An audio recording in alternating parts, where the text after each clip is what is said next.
To talk about all of this and what we can expect from the week ahead, I'm joined now from New York by Michael Bociurkiw, Global Affairs Analyst and non-resident Senior Fellow at the Atlantic Council. Welcome to you, Michael. Great to have you back with us. So let's touch on who's not going to be there then. French President Emmanuel Macron, British Prime Minister Rishi Sunak, Chinese President Xi Jinping, Russian President Vladimir Putin, Indian Prime Minister Narendra Modi, among others. It is quite a list. What do you make of those absences? Yes, it is quite a list indeed. Well, the UN Secretary General played it down. He said this isn't a show for Vanity Fair. Whoever comes, he will engage with them. But I'm finding world leaders are using more and more of that excuse that they're very busy, so they don't show up at certain summits. In the case of the UK Prime Minister, if reporting is to be believed, he's not only very busy, but he's afraid to be called out at a UN climate summit for not performing well enough on the environmental front. French President Macron, who, as we all know, loves being in the spotlight on the same level as Canadian Prime Minister Trudeau, I would say, has the King coming to visit and the Pope following, and has been traveling quite a bit. As for China, I didn't expect them to show up. Xi Jinping is facing difficulties at home. He doesn't like these summits. He's focusing more of his efforts on BRICS. And then finally, Russian President Putin, afraid to get arrested and also does not like to take part in these Western-backed gatherings. So then, Michael, a situation in which 5 out of the 5 permanent members of the Security Council, only the US sending its leader. I just wonder there in New York, is there talk about the United Nations' effectiveness in responding to global crises at a time when, let's face it, they are myriad? Right. Well, first of all, these absences will give more of a spotlight for Mr. Biden.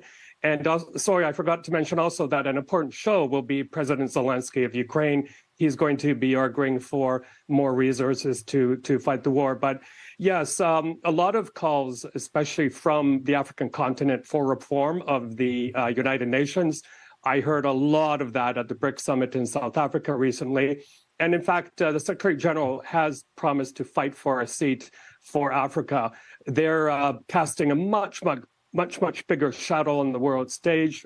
Their resources, their growing populations, they absolutely deserve a seat at that table. And one more thing, Helena, is that, you know, I'm a former spokesperson for UNICEF. I've worked for the organization many places around the world. There is a widespread feeling that the UN is becoming less effective, doesn't have the backbone. In the old days, when there were, egregious acts committed by, say, the Myanmar generals or coup leaders in Africa, they would be called out by the UN.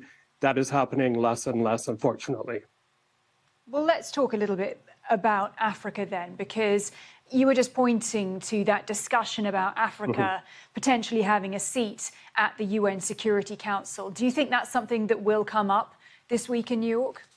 Yes. When I sat there at the BRICS summit in South Africa, dozens of African leaders spoke for a long time, and all of them said that they would like this to see this happen. And the other thing, that could bring them is more clout, not only to help, for example, authorize emergency UN deployments to end conflicts, but also development aid. A lot of them are complaining, Helena, that they don't have the resources, even though they're paying the price big time for climate action, and they want the developing countries to do more.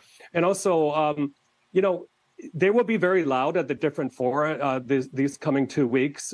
They will be raising their voice.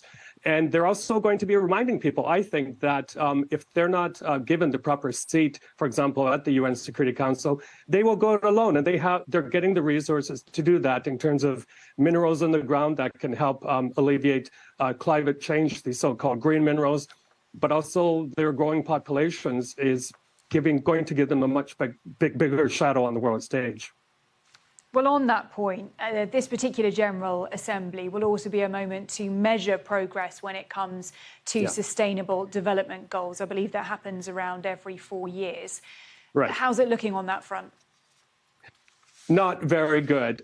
Whether you use the data to reach that conclusion, or as I travel the world, since the goals were introduced, and seeing the lack of progress, for example, in areas access to clean water, poverty alleviation, climate change, classrooms. We're about halfway through the SDG period, and only about 15% of those indicators are on track.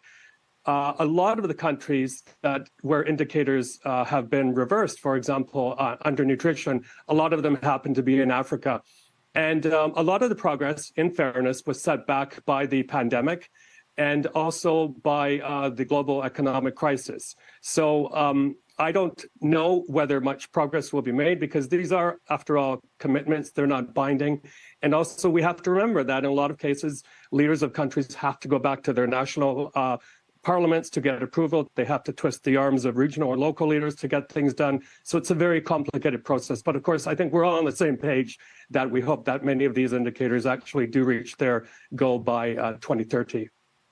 All right, Michael Bociurkiw there in New York. Michael, great to have your analysis as ever. Thank you. Thank you very much.